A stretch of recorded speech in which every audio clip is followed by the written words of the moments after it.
কেমন আছো তোমরা সবাই? আমাদের গল্পকথার নতুন একটি ভিডিওতে তোমাদেরকে জানাই অনেক স্বাগত। আশা করছি সবাই খুব ভালো আছো আর সুস্থ আছো, আর আমরাও বেশ ভালো আছি। আর আজকের বারটা ছিল হচ্ছে বৃহস্পতিবার, আর এখন মোটামুটি ঘড়িতে বাজে ওই সকাল 6:30 মতো। তবে চলো তোমাদেরকে সাথে নিয়ে আজকে একটা সুন্দর ব্লগ এখান থেকেই শুরু করে দিলাম। আশা করছি আজকের ভিডিওটা তোমাদের ভীষণ ভালো লাগবে।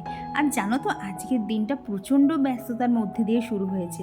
কারণটা হচ্ছে, আমার যেখানে সিঙ্ক বেসিনটা আছে না, ওইখানের একটুখানি মানে বাইরে যেখানে জল বেরোয় সেখানে না একটুখানি খুব শ্যাওলা হচ্ছে। তো সেই জন্যই বাপি বললো ওখানে আর একবার ভালো করে সিমেন্ট দিয়ে মেঁধে দেবে। তো সেই জন্যই না মিস্ত্রি আসবে। তো মিস্ত্রি যখন আসবে তখন তো আর সিঙ্কটা ইউজ করতে পারবো না, প্রায় ধরো আজকের দিনটা ইউজ করাই যাবে না, ওখানটা ভালোভাবে সিমেন্টটা শুকাবে। তো সেই জন্যই আজকে ধরো এই 6:30টার সময় উঠেছি, 6:30 থেকে 9টার মধ্যে সমস্ত রান্না বান্না স্পেশালি ধরো জলের কাজগুলো আমাকে শেষ করে ফেলতে হবে। তো বুঝতেই পারছো সকালটা ঠিক কতটা ব্যস্ততার মধ্যে দিয়ে শুরু হয়েছে। আর জানো তো আজকে প্রচুর কাছাকাছিও জমেছে, আর কেন জমেছে সেটা তোমরা অনেকেই বুঝতে পারছো। তো সেই জন্যেই না প্রচুর কাছাকাছি আজকে রয়েছে। ইচ্ছা না থাকলেও সমস্ত জামা কাপড়ই আমার কাচতে হবে, নাহলে সেগুলো পরে ইউজ করতে পারবো না। তো ভাবলাম রোদ হোক বৃষ্টি হোক, কাজ যতক্ষণ আমাকে হবে সকাল সকাল আগে বসিয়ে দিই, তাহলে আর কি মানে জলের কাজ যতটা করে ফেলা যায় ততটাই মঙ্গল। তো ওদিকে তো দেখলে বেড কাভারটাও তুলে দিয়েছি, তবে এখন তুলে দিয়েছি, তবে কখন আবার পাতবো সে টাইমটা এখন নেই। তো আমি তুলে তো আগে কেচে দিলাম, তারপর দেখা যাবে পরে আবার একটু পাতবো খুনি। তো এইদিকে দেখো এখন ঘরটাকে ঝাড় দিয়ে নিচ্ছি, কারণ এর মধ্যে ওকেও বেরোতে হবে, তো বাসি ঘরে তো বেরোনোটা ঠিক না। তো এখানে এখন ঘরটা ঝাড় দিয়ে নিচ্ছি।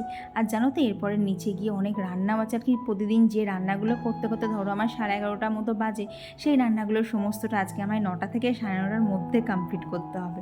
তাহলে বুঝতেই পারছো ঠিক কতটা স্পিডে আমায় রান্না করতে হবে। সকাল থেকে তো একেবারে জানো তো চোখে মুখে পুরো অন্ধকার দেখছিলাম।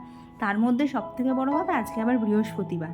ভাবো সব মানে যত যেদিকে যা তারা ছিল সব তারা আজকে একসাথে চলে এসেছে। আজকে আমার মনে হচ্ছিলো আমার যদি হাত দুটো বেশি হাত থাকতো তাহলে মনে হয় আরেকটুখানি স্পিডে কাজ করতে পারতাম।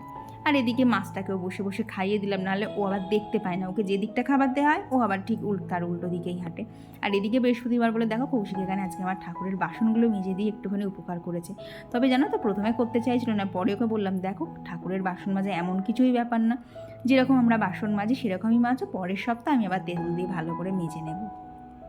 তবে কি বলতো, ও ছেলে হিসেবে যেটুকু পেরে দিয়েছে মানে যেটুকু ও করেছে সেটা আমার কাছে একটা বিশাল বড় কাজ, কারণ ওই দিকটাতেই তো কাজ হবে যেখানটা বসে আমি ঠাকুরের বাসন মাজি। তো ওখানে তো পরে আমি আর যেতে পারবো না, আর এদিকে এখন আমাকে রান্নাতেও ঢুকতে হবে। তো সেই জন্যই বলতে পারো ওকে বলেছিলাম। তো ওদিকে কাঁকরোল ভাজাটা বসিয়ে দিয়ে এখন ঝমঝম করে মাছের ঝোল করব আলু আর পটল দিয়ে, আর কি গরমের মধ্যে না কিছু খেতে ইচ্ছাই করছে না। আর এদিকে তো শাক ভাজা যেমন হয় সেরকমই। তো ওদিকে একটুখানি করে রান্না করছি, আর এদিকে এসে সমস্ত সবজিগুলোকে কেটে নিচ্ছি। আর জানো তো আজকে তো এত তাড়াতাড়ি রান্না করছে, আজকে রান্না করছিলাম আর ভাবছিলাম আমরা মনে হয় মেয়েরাই একমাত্র পারি বলো একা হাতে 10 রকম কাজ সামলাতে। দেখবে একটা মেয়ে সে হাউসওয়াইফ হোক বা সে কোনো বাইরে কাজই করুক, তাকে কিন্তু ঘরও সামলাতে হয়, আর যারা বাইরে কাজ করে তাদেরকে তো বাইরে সামলাতেও হয়। আর তারপরে আমার অনেক দিদিভাইরাই আমাকে বলে যে তারা বেবি নিয়ে পেরে উঠছে না, তাদেরও খুব ভিডিও করার ইচ্ছা কিন্তু বেবি নিয়ে তারাও সামলে উঠতে পারে না। তো বলতে পারো দেখো একটা মেয়ে কিন্তু অনেক দিক একা হাতে সামলাতে পারে, কিন্তু আমার মনে হয় একটা ছেলের পক্ষে অতটা সম্ভব না। ছেলেরা দেখবা বাইরে কাজ করে এলো তো কি বাড়িতে এসেই বসে পড়বে। তবে কৌশিক যদি এখন এই ভিডিওটার কথাটা শুনে তখন আমাকে বলবে আমি কি কাজ করে দেই না। তবে না গো, কিছু কিছু ছেলে করে দেয়। তবে আমি যতটা দেখেছি বেশিরভাগ জনাই করতে চায় না, যে অফিস থেকে মানে কাজ করে এসেছি আমি আর বাড়ির কাজ কেন করব। কিন্তু এদিক থেকে দেখো দেখলে বোঝা যায় যে একটা মেয়েকে কত কিছু বলো সামলাতে হয়। যেমন দেখো এখন আমি মাথায় হাত দিয়ে ভাবছিলাম কোন জামাটা ওকে বার করে দেবো, কারণ মোটামুটি সব জামাগুলোই না একটুখানি মোটা মোটা, যা গরম পড়েছে। আজকে তো আবার সকাল থেকে দেখলাম মেঘলা হয়েছে, জানি না বৃষ্টি আসবে কি না। তো মেঘলার মধ্যে ওকে ভাবছিলাম যে কোন জামাটা পাতলা দেওয়া যায়। তবে কি বলো তো সব জামা তো আর মানে পাতলা হয় না যে পরে খুব আরাম পাবে। তো এরই ফাঁকে আর কি রান্নাটা ওদিকে দেখলে তো করছিলাম, করতে করতে এখন এখানে চলে এসেছে গাছ কটাতে জল দিতে। সকাল থেকে ওদেরকে গাছের জলও দেওয়া হয়নি, আর এসে লাস্ট রাউন্ডের মাছ ভাজা কটাও হয়ে গেছে। এখন জম এদিক কড়াই বসিয়ে দিলাম হচ্ছে আলু আর পটলটা ভাজতে, আর সাথে না একটুখানি এখানে জিরে শুকনো লঙ্কা আর পেঁয়াজ ফোড়নে দিয়েছিলাম। তো ওদিকে মাছের ঝোলটা বসে মানে মাছের মশলাটা কষাতে বসিয়ে দিয়েছি। আর এদিকে বানিয়ে নিচ্ছি আজকে টিফিনে হচ্ছে হালকা করে চিড়ের পোলাও, কারণ আমার পক্ষে এখন আর রুটি আর তরকারি করার মতো সময় নেই, কারণ যতই হোক সেগুলো তো করতে একটা নির্দিষ্ট সময়ের প্রয়োজন হয়। তো সেটা আজকে আজকে তো আর হয়ে উঠলো না, তাই ওকে আজকে বললাম তুমি চিড়ের পোলাও খেয়েই চলে যাও, তোমাকে আবার পরের দিন রুটি তরকারি করে দেবো। আর কি রুটি তরকারিটা হলে না ও একটুখানি বেশি পছন্দ করে, আর প্রতিদিন তো এইসব খাওয়া ভালোও না। তো এইদিকে দেখো আমার কিন্তু চিড়ের পোলাওটা একদমই হয়ে গেছে, আর এইদিকে মাছের মশলাটা কষাতে বসিয়ে দিলাম, সেটাও কিন্তু হয়ে গেছে। এখন এই যে ঝোল ফুটে উঠেছে, ভাজা মাছগুলো দিয়ে দিলাম, ব্যাস মাছের ঝোলও রেডি। আজকে এই রান্নার ওপর দিয়েই সেরে দেবো, আর বেশি কিছু করতে পারছি না। এইটুকু করতে গিয়েই 2 ঘন্টার মধ্যে অনেকটা হাঁপিয়ে গেছে, আর তার মধ্যে বলো তো মেঘলা দিনে গরমটা কিন্তু একটুখানি বেশিই লাগে। তো এই যে রান্নাবান্না সব কমপ্লিট, এখানে ভাতটা রেডি করে রাখলাম, ভাতটা আর এখন বসাবো না, পরে বসাবো। তো এই যে কাঁকরোল ভাজা, মাছের ঝোল, ডাল ভাত যেরকম হয় সেই রকমই। তবে জানো তো প্রত্যেক দিন আমার এই এক ডাল আর শাক ভাজা একদম করতে ভালো লাগে না, কিন্তু কি বলো তো ওই খেতে বসলে ডাল আর শাক ভাজা যদি না পাই বাপি, তখন আবার কিরম যেন করে একটা। তো ওই জন্য বলতে পারো এটা বাধ্য হয়েই আমাকে ডেলি করতে হয়, নাহলে বলো তো এক রান্না কি কারোর প্রত্যেক দিন করতে ভালো লাগে?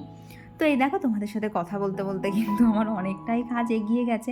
এখন ওই মোটামুটি 9:45 মতো বাজে, এখনও দেখলাম মিস্ত্রি কাকু আসেনি। তো ঝমঝম করে আর যেটুকু কাজ আছে আমি সেরে নিচ্ছি। তবে জানো তো রান্নাটা হয়ে গেলেও এখনও কিন্তু সেই যে সকালে মেশিনে এক মেশিন কেচেছিলাম সেইগুলো পড়ে আছে, প্লাস ওপরের ঘরটার মোছা এখনও অনেক কাজ ওপরে বাকি আছে। তো চলো তাহলে বাকি কাজগুলো কমপ্লিট করি, আর সেই ফাঁকে তোমাদের সাথে বেশ কিছু কমেন্ট শেয়ার করে নিই। তো আমার আগের দিনের ভিডিওতে কমেন্ট করেছিল হচ্ছে প্রিয়া সম্পূর্ণা, ব্লগার হাও অপর্ণা, আর কমেন্ট করেছিল হচ্ছে খুশি মণ্ডল দিদিভাই। তো দিদিভাই লিখেছে তোমার ভিডিও দেখলে মনটা খুব ভালো হয়ে যায়, থ্যাংক ইউ দিদিভাই। আর কমেন্ট করেছিল হচ্ছে রাখি মণ্ডল দিদিভাই। আর মাম্পি মিত্র দিদিভাই লিখেছে যে দিদির শরীর ভালো ছিল না, আর দিদি সুস্থ হয়ে আমার ভিডিও প্রথম দেখলো, আর এই যে আমি আর কৌশিক দুজনের মধ্যে কাজ ভাগ করে নিয়েছি, এটা শুনে দিদির খুব ভালো লেগেছে। আর দিদি বলেছে যে একা এত কাজ করে আমারই শরীর খারাপ করবে, তাই কাজ ভাগ করে আমি বেশ ভালো কাজই করেছি। আর এই একার সংসারে শরীর খারাপ হলে সেটা তো আর কেউ বুঝবে না, তাই সবসময় শরীর বাঁচিয়ে কাজ করতে। তো হ্যাঁ গো দিদিভাই, আমিও এই চিন্তাভাবনাটাই মাথার মধ্যে নিয়েছি। যে এখন আমি ওপরের ঘর মুছছি, আর দেখেছো দুষ্টুও কিন্তু এসে পিছনে পিছনে আমার সাথে সাথে দৌড়াচ্ছে। দেখতেই তো পেলে সকাল থেকে একটা বিশাল বড় যুদ্ধ চললো, মানে যে কাজগুলো কমপ্লিট করতে করতে আমার 11:30 12টা বাজে, সেটাকে আমি কমপ্লিট করেছি এখন কটা 10টা 20 বাজে।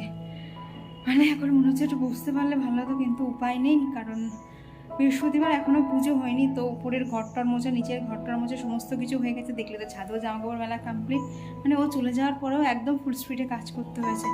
তো 10টা 20 বাজে, এখন স্নান টান করে নিচে গিয়ে পুজোটা দেবো, তারপর বলতে পারো একটুখানি ফাঁকা হব।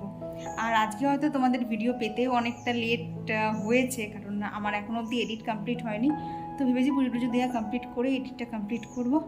তো চলো আবার স্নান টান করে আসি, তারপর দেখা হচ্ছে। আর এরপর এই যে স্নান কমপ্লিট করে এখন স্নানের শেষে মানে স্নানের পর যে স্কিন কেয়ারটা করি সেটাই করে নিচ্ছি। তো একটুখানি এখানে টোনার অ্যাপ্লাই করে নিয়েছি, তারপর একটুখানি ময়েশ্চারাইজার, আর এখন এই যে একটুখানি সিঁদুর। আর আজকে যেহেতু বৃহস্পতিবার কপালে একটুখানি টিপ পরতে ইচ্ছা করলো, তাই সিঁদুর দিয়েই একটুখানি ভরে নিলাম, আর একটুখানি লিপ বাম। ব্যাস আমি একদম রেডি হয়ে গেছি স্নানের পর স্কিন কেয়ার করে। আর এই যে সকালবেলা তো আর কি ঠাকুরের মোছাও হয়নি, ঠাকুরের জামা কাপড়ও পাল্টানো হয়নি, সেগুলো তো কৌশিকের পক্ষে সম্ভব না। তো সেগুলো এখন সব কিছু সেরে এখন আমি পুজো দিয়ে নেব। চলো তাহলে পুজো দিতে দিতেও আরও বেশ কিছুটা কমেন্ট তোমাদের সাথে শেয়ার করে নিই। তো আমার আগের ব্লগে ড্রিমলাল ব্লগস থেকে আমার কাছে জানতে চেয়েছিল যে আমার আগের ওয়াচ টাইম কাউন্ট হয়েছে কিনা মনিটাইজেশনের ক্ষেত্রে। তো কী বলো তো দিদিভাই, মনিটাইজেশনের ক্ষেত্রে না লাস্ট 365 দিনের ওয়াচ টাইম কাউন্ট করে। তো তোমার যদি ধরো কোনো ভিডিও ধরো তুমি প্রথম দিন ছেড়েছিলে, আর সেটার আর কি মানে সেই ভিডিওটার বয়স যদি 366 দিন হয়ে যায়, তাহলে কিন্তু সেই ভিডিওর ওয়াচ টাইম তোমার কাছ থেকে কেটে নেবে গো।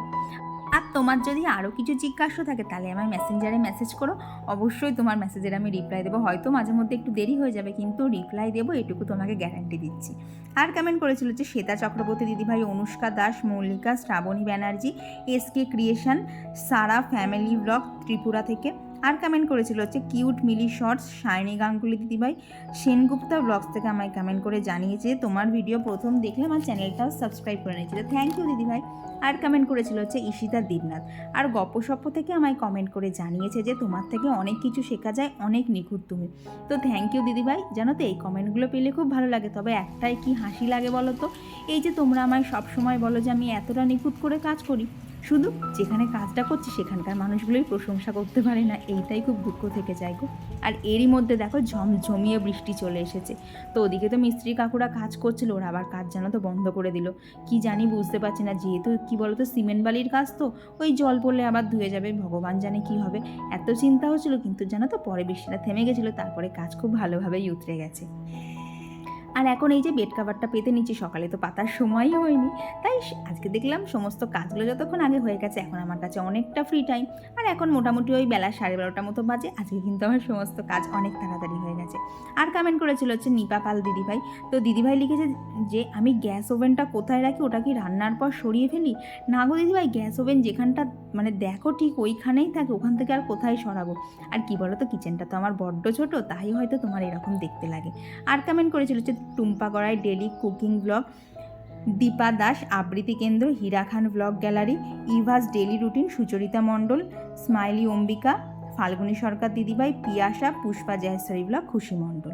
তো এই যে দেখো আমাদের লাঞ্চও হয়ে গেছে কমপ্লিট। গুড আফটারনুন বন্ধুরা। তো এখন ঘড়ির কাঁটায় বাজে হচ্ছে ওরা যেন বাজে 5:20 বাজে।